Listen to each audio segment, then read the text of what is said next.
اعوذ باللہ من الشیطان الرجیم بسم اللہ الرحمن الرحیم ذلك ومن عاقب بمثل ما عوقب به ثم بغي عليه لينصرنه الله إن الله لعفو غفور۔ یہ اسی طرح ہوگا اور مزید یہ کہ جو کسی ظلم کا ویسا ہی بدلہ لے جیسا اس کے ساتھ کیا گیا پھر اس پر زیادتی کی جائے تو اللہ اس کی ضرور مدد فرمائے گا، لیکن چندے درگزر کرے تو بہتر ہے۔ اس میں شبہ نہیں کہ اللہ معاف کرنے والا درگزر فرمانے والا ہے۔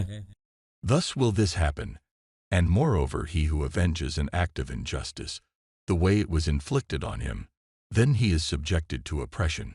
God shall definitely help him. However, if he forgives a little, it is better. Undoubtedly, God is forgiving, merciful.